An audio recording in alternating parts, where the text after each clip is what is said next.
Charles, I have a question for you. When you hear someone saying that they're facing a $1 million problem, what do you think it typically means? Hmm. Yeah, I'll be honest. It's rare for someone to really be able to put their finger on and acknowledge and recognize that they do have $1 million problem.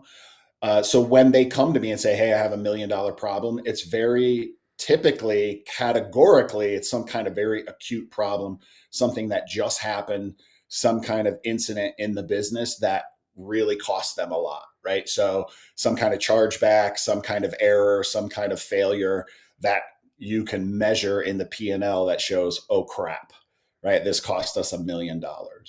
So those are really, I mean, of course, I'd never wish those problems on anyone, but those are really great problems because they're very tangible. They're very much in your face. What really gets me excited, though, is when I help an organization solve that $1 million problem and uncover the breaks and the faults in their processes and in their culture that led to that problem. Because we're not only fixing that problem, we're fixing the root cause to prevent any future $1 million problems. And if you go back in time and aggregate out that $1 million problem, it's probably cost them 5 or 6 million over the life of that business. Does it ever occur to you, or have you had any experiences with clients where they came to you with small problems that turned out to be $1 million problems? Oh, absolutely, absolutely. That's exactly what it looks like. So, that you can watch this video a couple of different ways. So, if you're a coach or a consultant, you can put yourself over here and you can kind of listen. If you're a business owner and you think you have a little problem, this argument goes both ways, which is when we are willing to admit that we have a problem, it's typically not the actual problem. It's Mm. typically not the root cause because the root cause and the actual problems are kind of embarrassing. And we slather them in shame and we feel like, man, we really messed up. So that's not the problem that we want to admit to. So when you go to a consultant and you say, hey, I have this problem, the problem that's typically presented to me is the one that's been rationalized and the one that's been deemed acceptable to bring. Right? We need to better reach. We need more clients. We need to bump up revenue. Okay, cool. I mean, that's definitely a problem to have, right? If revenue's down, you more leads makes sense, right? But is that the real problem? Is this really a problem that revenue is gonna fix? Now, don't get me wrong, revenue fixes a lot of problems, Mm-hmm. but what's going on in your process upstream that's making you think that more revenue is going to solve this problem? As a coach or a consultant, it's really important to recognize that the problem that's typically initially presented to you is, once again, it's the rationalized, acceptable cry for help. It's not necessarily the deeper problem that's causing that chronic or systemic issue within an organization or for an individual. Because I don't just deal with full organizations, right? I have a Mm-hmm. lot of my clients are just, few So players. let's do this. Let's put people into context. Can you Mm. come up with a quick way of differentiating between $10,000 problems, $100,000 problems, and $1 million problems? What really is a $1 million problem? Yeah, I try to break them up into two major categories. Firstly, an acute problem, which we've already talked about, just a sudden, oh crap, this happened. We lost these people. We made this mistake. It cost us this much. How are we going to recover? That's kind of a one time, oh no. But when you look at event analysis, which I have a really deep background in, that event happened not because one thing went wrong. That $1 million problem happened because a bunch of stuff went wrong. A bunch of the checks and balances and filters and gatekeepers and fences and processes broke down simultaneously such that it became $1 million problem. So you've definitely got big problems if something hits the books of that magnitude. And this is also, I use $1 million problems as just kind of a way to bound it and make it Mm-hmm. real. But truthfully, if you're running $100 million company, yeah, you have $1 million problems every day. if you're running a if you're running $1 million company, you probably don't have $1 million problems every day, right? So it's just kind of a rough order of magnitude. But I do appreciate the way you broke it down: 10,000, 100,000, or $1 million problems. So you get, if you're listening, scale this to your business. The other more insidious $1 million problems are the chronic problems that are maybe $10,000 a week, or that add up to $500,000 a year, and it's a problem that you've been dealing with over and over and over, and they add up to $1 million problems. Both are really hurting your business. But the first thing I try to do is break this up into one of those two categories. Was this an acute event that happened once because there was an alignment of breakdown? Or is this something that there's a deeper psychological, emotional, process driven cultural problem in your organization that's causing this drip and this slow bleed every day that you're in business? And then again, you got to scale it to the business, but typically a $10,000 problem is going to be very focused in one specific area of the organization, or even with one specific member of the organization. That's kind of a small scale problem, has a very focused impact, and also has a very focused solution. $100,000 problem, you can kind of see where I'm going with this, might be focused on a specific category within the organization. Like everything's good, quality's good, delivery's good until this point, and then that we're failing from this point forward. That kind of focuses it into perhaps a particular aspect or phase of your business. And then the $1 million problems, at least on a chronic or even in an acute situation, $1 million problem most likely spans the entire organization, soup to nuts. Oh my gosh, this is a big problem. Do you think there can be $1 million problems that don't necessarily have to deal with money, necessarily speaking? Oh yeah, absolutely, absolutely. So this is where I do probably a little bit too much preaching and a little bit too much teaching Mm-hmm. about this, which is, hey man, if you don't think you have $1 million problems, you're not looking you're not looking hard enough. I'm not saying that every organization is broken, but you should be looking for these, because not all of these $1 million problems show up on the P&L. They don't have a line item that say, I mean, some P&Ls do have a line item that says, hey, we had to write this off. This is a reversal, whatever the case may be. Oh, there it is.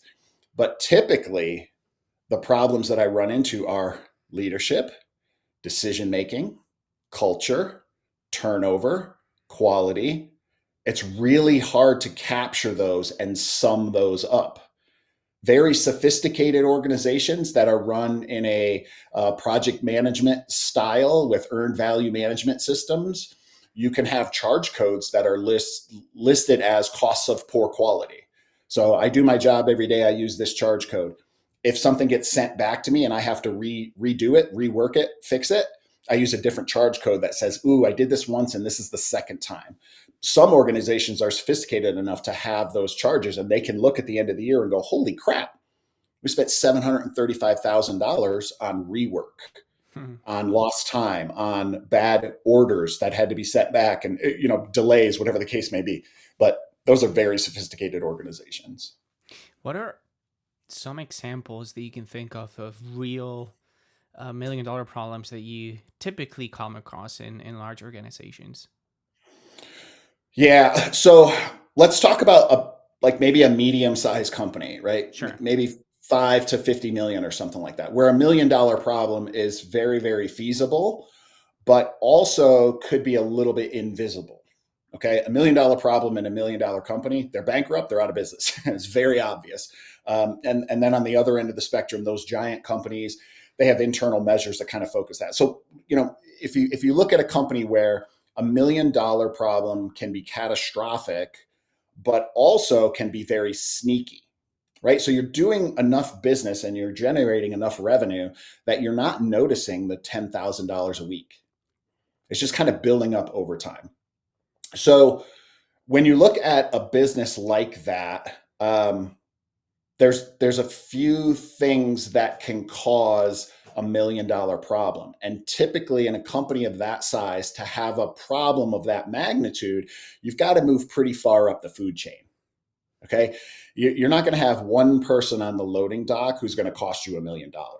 Makes sense. Yeah, I mean, there's instances, but they Sure. can do something really horrible and cost you $1 million. But typically, to have the limits of authority and the roles and the responsibilities that could impact the company to that degree, you're pretty high up on the food chain. So it's not necessarily an error, like a physical, actual error that you made on a document that costs that. What it usually is it's culture, it's decision making. It's, just being slow to react. It's ignoring little problems because you don't necessarily want to deal with it.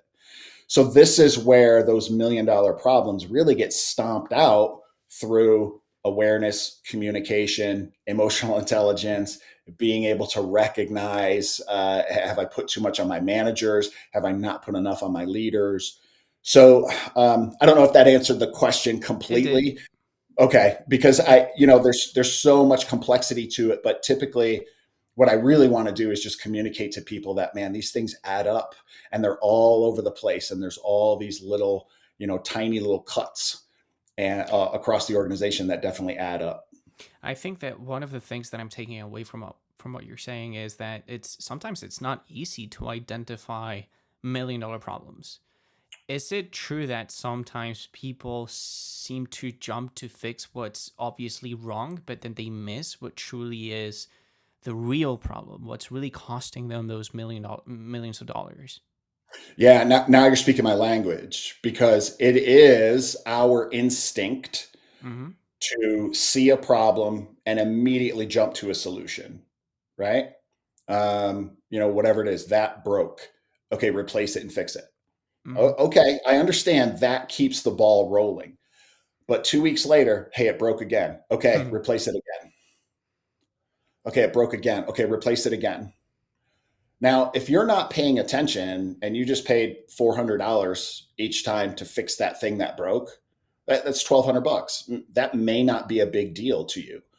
But what it's indicative of is a much larger problem, which is to be in that mindset of I have to fix this right now, very quickly, surface level, just replace it. It's $400. It's no big deal. Ooh, pay attention to that culture because if that's your culture, then it's happening somewhere else as well. I gave one example that I totaled up to $1,200. Okay, no big deal. Like it's not worth $10,000 to put everybody in a room and do a root cause analysis and fix this problem. Oh, isn't it? Right? Oh, isn't it? If it keeps breaking like that, aggregated over a year, that could cost you thousands of dollars. But what's more concerning to me is if it's happening there, it's happening everywhere, which means how many other instances that I didn't just total up are happening across your entire organization. So, yes, arguably, $1,200 worth of repairs is not worth a $10,000 investment to fix the problem. You're right, unless it's cultural. If it's cultural, if it's a leadership issue, if it's a management issue, if it's a workload issue where I don't have the time to do this, I'm barely keeping my head above water, I don't have time to do a root cause analysis, just replace it and fix it. Those are indicative of $1 million problems because every business that I've come across, they want to grow, they want to succeed, they want to scale, magic word. You scale a $1,200 problem, and it very, very, very quickly becomes a $120,000 problem because problems scale much more quickly than revenue. Problems scale much more quickly than culture. So before you think about that next step of, yeah, send me another 1,000 customers, man, I'm ready. Are you? Because that little problem and that one and that one and that one and that one, now all of a sudden it's not $400 a week or $400 a month. It's $400 every 2 days, every 3 days. How do you fix that? I mean, how do you help someone to not just identify those small little problems that they keep bumping into and that they keep batting up? How do you put them into, yeah, I mean, how do you help them? Yeah, well, it typically involves a trip to the emergency room, right? So I'll take it out of business space and put it into health space. The human body is absolutely fantastic at hiding problems.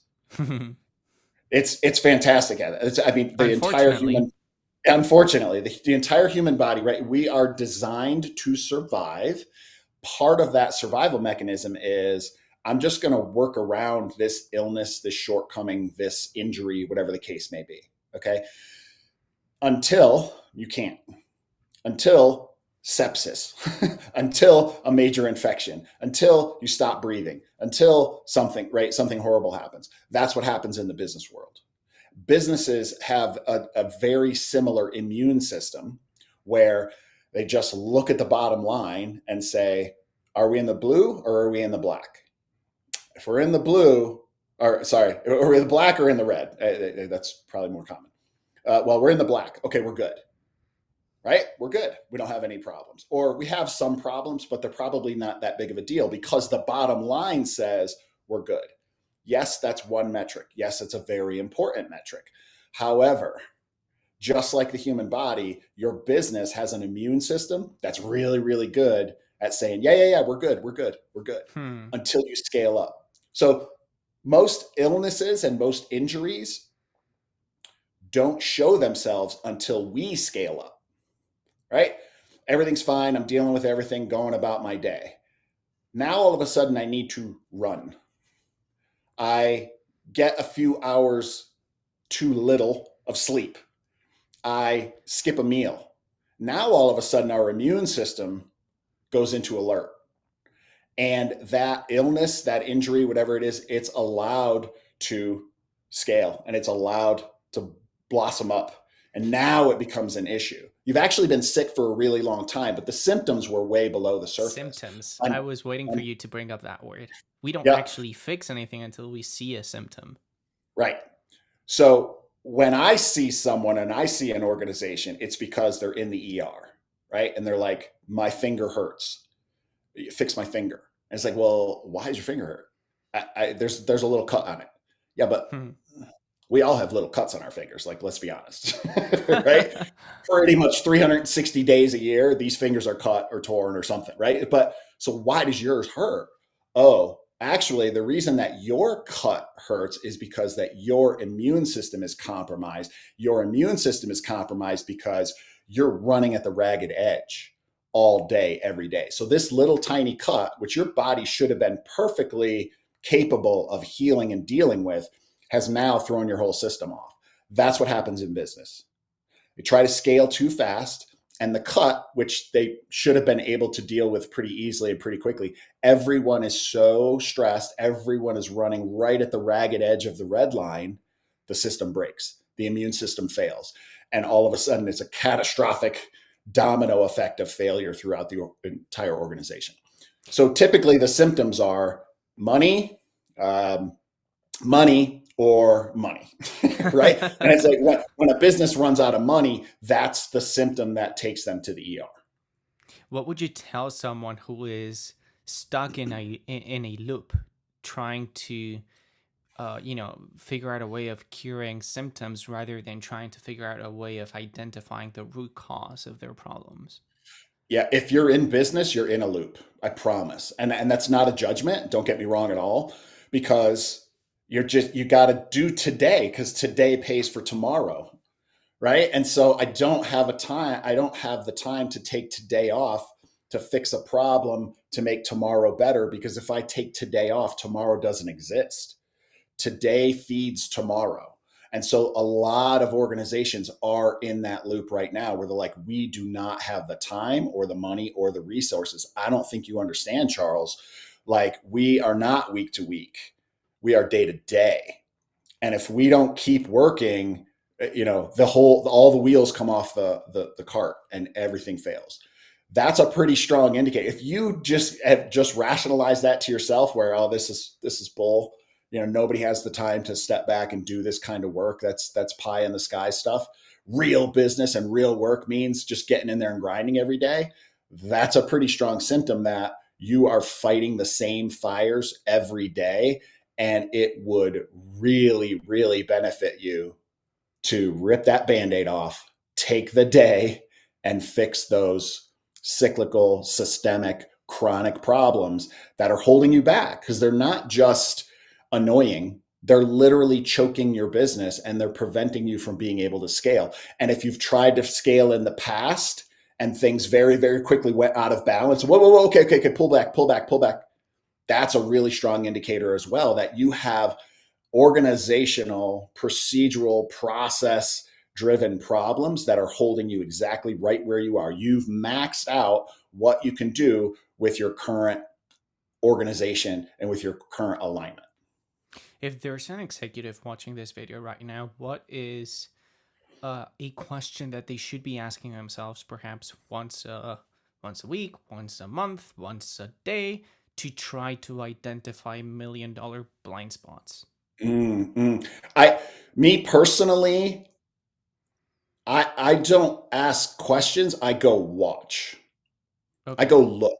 I go look and see, because bless their hearts, everyone in the organization is working really hard to keep the wheels on and to keep things moving forward. So if you ask them, "Hey, what's going wrong?" They're not really going to be able to answer that question fully or completely without quite a bit of training, quite a bit of mentoring and coaching to really be able to recognize that. Because again, the human body's immune system and the company's immune systems are built to hide problems.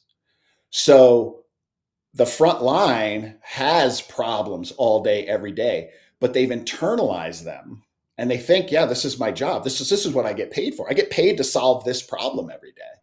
I get paid to make sure that that thing doesn't break. But how are they doing it? Well, they're making sure it doesn't break with operator workarounds, with overlapping roles and responsibilities, with extra steps, with bail and duct tape and folded up pieces of cardboard to keep things level. And they're in a way proud of that. Like, look, I fixed this thing and I kept things going. And it's like, yes, you did, but that's not scalable. And it's not really their responsibility and it's not their role to be able to look back at themselves or at their part of the process and objectively say, yes, this is working, and no, it's not. It's leadership's responsibility to go out and say, that's not how I designed that. That's not how I thought this worked. Or why are they doing this? Or why aren't they doing that? You can ask those questions. Why are you doing that? Why aren't you doing that? And it's like, hey man, don't be afraid. I'm not judging you. I'm not here to appraise your performance. I'm just wondering why. Well, because actually this machine was never designed to work with that machine. And so we had to kind of do this thing so that they work together. Oh my God, I didn't know that. Right? No wonder we're not getting the throughput that I thought we should be getting. I thought it was a performance issue. It's actually an equipment issue, right? So get off your ass and go look and see. Is reality aligned with your expectation and how you designed your organization or how you left the organization? Because as you kind of advance up through an organization, you left the floor a long time ago, right? We talked about this in some previous conversations. That's not your job anymore. Your job is to go out there and look and see how things are working, not necessarily whether people are doing things correctly, but are they doing the correct things? Hmm. Do you think there's an underrated source of leverage in trying to avoid $1 million problems? I think it is extremely necessary. And I have personal experience with organizations who have taken the time, not necessarily voluntarily, right? They Okay. ended up in the ER. They called me and they have taken the time and they've really said, we do want a better future. We do want a brighter tomorrow. I can't believe we let this happen. What do we do to fix it? And this one organization in particular, light manufacturing, they manufacture the ultralight flyers, and they were having very, very similar issues to this, wherein a lot of rework, a lot of loss of material. And this happened when the CEO, who was the client that I was coaching, took a walk, went around the back of the manufacturing hangar, and there was a pile of scrap, right? And some of it didn't really look like scrap. It's like, this is a 5 foot long piece of material. And he just kind of stepped back real quick and in 30 seconds to a minute estimated that that was about $600,000 worth of material. That Hmm. very quickly becomes $1 million problem, right? Right. So, hey, what get the operations manager, right? Get the manufacturing guys, like, hey guys, come here, come look at this pile with me. Like, what's going on back here? Well, this is when we make something and, we measure out what we need and we cut off the scrap. And, if it's too short, then we throw it. Well, what's too short? Well, what do you mean what's too short? How do you assess that that piece of scrap is too short to be used anywhere else? Your judgment. Oh, nope. Like, nope. So we actually stepped back. Firstly, he and his team looked at that entire and they organized that. So it was no longer just a pile of scrap. They set up racks and they organized it from, largest pieces to smallest pieces. And then he created an immediate management directive that said, go to that pile first and use material from there first before you order any new material. Okay, boom. So immediately this $600,000 loss went right back into inventory, right? Nice. Went right back into usable space. So that was great. But then also, let's look at the manufacturing process. Let's look at the sizes of our product, right? They had a couple different models, but let's look at the sizes. Is there a way to maximize this and optimize this? He didn't have that answer, but they, as a team with me, sat down, did some walkthroughs, virtual walkthroughs, and looked at the plans to build these materials and recognized, oh, look, the scrap from this piece is, 3/4 of an inch longer than this piece, which means this piece and this piece kind of actually fit together from the same piece of stock.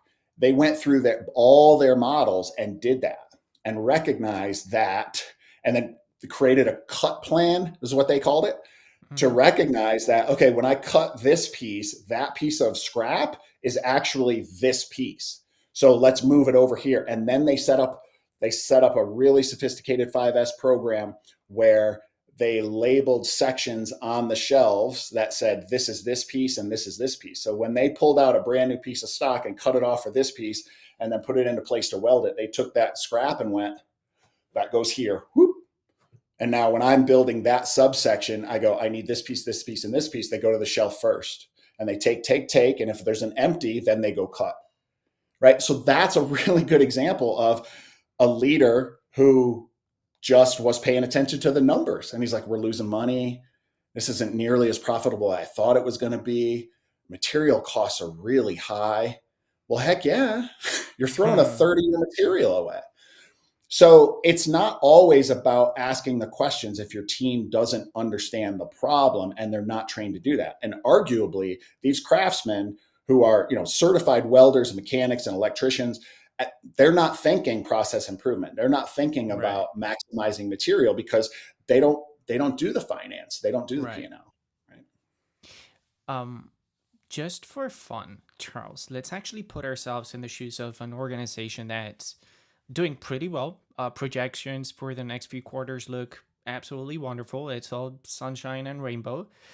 Um, should they still be on the lookout for $1 million problems? That's the best time. Okay. Right? That's the best time because you're in a really great place emotionally. You're Mm-hmm. not coming from a place of scarcity and fear and, trying to keep the business afloat. You're actually reinvesting in the business when you do that, and that's the best time to do that. Is let's not sit back and enjoy this really great quarter. Let's deconstruct it, figure out why it's such a great quarter, and make sure that we maximize the benefit of this quarter, right? So, arguably, again, from a financial perspective, we got a huge order, new customer. Oh my gosh, that's awesome.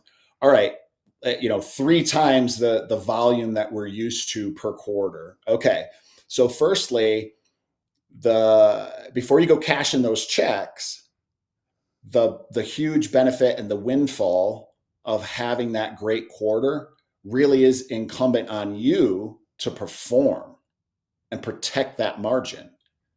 Unfortunately, what happens is when you have a really great quarter, there's so much margin in there, you get a little bit lazy. That's okay. That's all right. It's a huge order. Like it's okay. It's still okay. It's still okay. that's the best time to really, really get out the microscope and look at everything you're doing, because you might have the cash flow and you have the time to say, let's really blow this order out of the water and make it our best deliverable ever, because maybe it's a new client or because it's the first time they've ever invested that much in you. This is an opportunity for you, your business, your organization to over deliver and to exceed their expectations. But it's also a time for you feeling good and fat and everybody's fed and you're not stressed Mhm. about maybe having to lay people off, to say, then let's take the time and let's look at ways that we might be able to improve this. Nice. What most organizations do, this is what I recommend to most organizations though, because if you walk out, and I don't care what your organization looks like. I mean, if you're doing knowledge work and you're walking out onto the floor and it's actually a bunch of cubicles, that's okay. That's okay. It still applies. Just set a schedule to look at a specific piece of your business on some periodicity. Assign a champion, make sure you rotate it so it's not the same champion every time, right? You can get some inbreeding and you can get some incestuous thoughts when you have the same person responsible. They have their own biases, they have their own fears. They're not going to want to look at specific types of problems because of their own fears. So you want to make sure you rotate champions, but go to an area of the business, assign a champion, look at that absolute phase, that complete phase of the business from start to finish, from when they first receive their input to when they deliver their final deliverable and send it down the line, whatever that may be, and evaluate that whole process from start to finish and come up with no more than 3 initiatives that would help improve or fix that organization. Make sure you talk to stakeholders on either side of that. So that there's a system called a SIPOC, which is supplier provides an input. We conduct some kind of process that creates an output, and we deliver that to our customer, SIPOC.